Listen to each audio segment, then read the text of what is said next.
Hello friends, नमस्कार and welcome to समाधान। साथियों, उम्मीद है कि आप सब अच्छे होंगे और साथ ही साथ आपकी स्टडी भी अच्छे से चल रही होगी। बिहार लोक सेवा आयोग बीपीएससी टीआरई 4 की इसमें हम लोग बेसिकली बात करेंगे। और जैसे कि साथियों, कल मैंने आपको वो छोटा सा क्लिप भी शेयर किया था जिसमें जो बीपीएससी के एग्ज़ाम कंट्रोलर हैं उन्होंने पॉडकास्ट किया था। और पॉडकास्ट में टीआरई 4 पे उसमें लास्ट में चर्चा की गई थी, जो मैंने आपके साथ साझा किया ताकि कम समय में आप देख सकें। उसमें उनका कहना था कि जो अधियाचना उन्हें प्राप्त हुई है, उसमें कुछ त्रुटि हुई है और उस त्रुटि के लिए उन्होंने लेटर लिखा है शिक्षा विभाग को, जिस पे सुधार होगा और उसके बाद आपका नोटिफ़िकेशन जारी होगा। अब छात्रों के मन में ये संदेह बन गया है कि क्या फिर से वैकेंसी लटकाने का तो प्रयास नहीं न किया जा रहा है? और अगर त्रुटि है तो चूँकि कंट्रोलर सर ने तो बताया नहीं कि कौन से बातों पर त्रुटि है। तो आखिर कब तक ये प्रक्रिया चलेगी? तो आखिर कौन-कौन सी चीज़ों पे त्रुटि है, वो सारा चीज़ हम लोग आपको यहाँ पे शेयर करने वाले हैं। क्योंकि एक-एक चीज़, जिस-जिस बातों पर बीपीएससी की असहमति है या उसमें त्रुटि है, उन बातों के लिए बीपीएससी ने शिक्षा विभाग को लिखा है, तो कौन-कौन से वो मैटर है जिस पे सुधार करने के लिए अधियाचना को फिर से भेजा गया है शिक्षा विभाग को। तो और चीज़ों को जानेंगे, साथ ही साथ यहाँ पे देखिए बैकलॉग सीटों को लेकर के एक कोर्ट में अपडेट भी है। तो उसमें बैकलॉग सीटें कितनी हैं, किस सब्जेक्ट में, खास करके पीआरटी की बात करें हम लोग, तो उस पे भी जो अपडेट है, उसको भी हम लोग यहाँ पे देखने वाले हैं। और चूँकि इसमें तो आपने देख ही लिया होगा, जो ये गाइड का लेटर वायरल हुआ था कि किसमें कितनी सीटें हैं, ठीक है? तो यहाँ पे ऑल चीज़ों को हम लोग यहाँ पे समझने वाले हैं एक-एक करके। और चूँकि कल का क्लिप मैंने दिखा दिया है, तो यहाँ पे मैं क्लिप ऐड नहीं कर रहा हूँ, लेकिन जो चेयरमैन सर हैं, उन्होंने क्लियर बोला है कि इसमें त्रुटि है। अब वो कौन-कौन से मैटर त्रुटि है, अभी वो क्लियर हो जाएगा।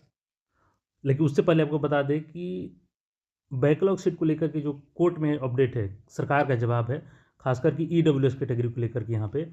और ये सब्जेक्ट कौन सा है, तो पीआरटी का जनरल जो सब्जेक्ट होता है, सामान्य सब्जेक्ट, उसका अपडेट है कि जैसे कि जो एडवर्टीजमेंट आया था, फिर जो रिकमेंड किया गया था और जो प्रोविजनल ज्वाइनिंग की है, उसके बाद वैकेंसी कितनी बची हैं। तो जैसे कि देखिएगा, ये ईडब्ल्यूएस की बात करें, बीसी की बात करें, सभी कैटेगरी के यहाँ पे दिया गया है और ये जनरल सब्जेक्ट का है, टीआरई 3 का, ठीक है। तो इसमें देख सकते हैं जैसे कि एडवर्टाइजमेंट बीसी का कितना सीट था, 1856 था। बीपीएससी ने रिकमेंड किया था 1854, 2 यहाँ पे बच गए थे। जिसमें से प्रोविजनल ज्वाइनिंग हुआ 1719 पदों पर, यानी टोटल डिफरेंस देखिएगा तो 135 हुआ, यानी कि ऑल ओवर डिफरेंस कितना हुआ, तो 137, यानी ये बैकलॉग सीट एक तरह से मानी जाएगी टीआरई 3 की। इसी प्रकार बीसीडब्ल्यूएफ का देखिएगा, बीसीएफ का, ईडब्ल्यूएस का देखिएगा तो 463 वैकेंसी थी और 463 रिकमेंड किया गया था। प्रोविजनल ज्वाइनिंग यहाँ पे 414 हुआ था, 49 बची थी, यानी 49 यहाँ पे बैकलॉग हो गई। जनरल का देखिएगा तो 3724 था, 3710 बीपीएससी ने रिकमेंड किया था, तो यानी 14 यहाँ पे डिफरेंस निकल गया। और प्रोविजनल ज्वाइनिंग इसमें से भी देखिएगा तो कम ही किए थे, 3345 ही किए थे, यानी 365 यहाँ पे वैकेंसी शेष रह गई। तो 365 और 14, 379 यहाँ पे वैकेंसी जो है वो बैकलॉग में चली गई। तो अलग अलग कैटेगरी के यहाँ पे टोटल दिया गया, यानी 3099 तो यहाँ पे बैकलॉग में ही चली गई। तो इसी का जवाब दिया गया है सरकार के द्वारा कि बैकलॉग जो सीटें हैं जनरल सब्जेक्ट की, हालांकि इस टोटल सीट देखिएगा तो इसी के आसपास आपका बीपीएससी में टीआरई 4 में दिया गया है। तो ये बैकलॉग सीट आखिर क्या हुई, इसका भी जवाब देना चाहिए। अब मेन मुद्दा आते हैं कि कौन कौन सा आखिर त्रुटि है। तो चलिए एक एक करके सारी त्रुटि को समझ लेते हैं कि किस त्रुटि पर लेटर लिखा गया है। दोस्तों, अगर आप भी टीआरई 4 की तैयारी कर रहे हैं तो एक सही गाइडेंस और भरोसेमंद बुक जरूरी है। और यहाँ मैं आपको रिकमेंड करूँगा किरण पब्लिकेशन की टीआरई 4 स्पेशल बुक्स। इन बुक्स में आपको मिलेगा पिछले वर्षों के सॉल्व पेपर्स, एग्जाम के अनुसार प्रैक्टिस सेट और बिल्कुल एग्जाम लेवल के प्रश्न, जिससे आपकी तैयारी होगी स्मार्ट प्लस टारगेटेड।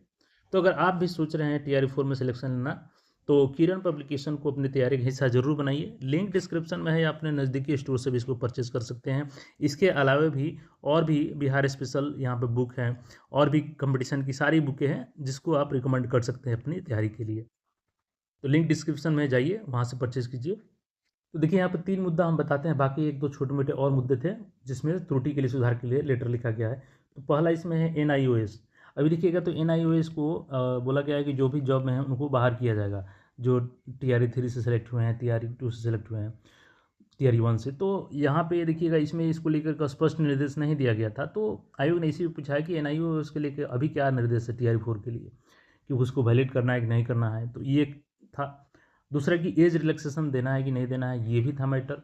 और तीसरा जो था कि जहाँ तक पता चल रही है कि अध्याचना में केवल पीटी कराने को लेकर के लिखा गया था, तो इस पे भी आयोग ने पूछा है, चूँकि आयोग का मंशा है कि पीटी मेंस लेना ही लेना है। तो इन्होंने इस पे भी विचार माँगा है कि पीटी केवल क्यों लिखा गया है, तो इस पे भी अब जब शिक्षा विभाग जवाब आएगा, उसके अनुसार आगे कार्रवाई होगी। हालाँकि छात्र भी इसका विरोध कर रहे हैं, केवल पीटी की माँग कर रहे हैं। तो अब ये देखना होगा इस पे क्या कुछ फैसला होता है, क्योंकि बीपीएससी एक बार फिर से इसके लिए लेटर लिखी है कि आपने केवल पीटी का ज़िक्र किया है। तो अगर पीटी मेंस होती है तो फिर उसके अनुसार सिलेबस तय होगा। तो थोड़ा बहुत नोटिफिकेशन में आपको डिले देखने को भी मिल सकता है, लेकिन अगस्त में आप मान चलिए अगस्त में आपको ये नोटिफिकेशन आ जाएगा। तो आप तैयारी करते रहें, बाकी जैसे अपडेट होगा हम लोग आपके साथ साझा करेंगे। तो यही मेन रूप से 3 से 4 जो त्रुटि थी जिसको लेकर के लेटर लिखा गया है। बाकी इस पर आपका जो भी राय है कमेंट करके बता सकते हैं। मिलते हैं फिर नए अपडेट में, चैनल को सब्सक्राइब करके जुड़ रहे हैं। धन्यवाद।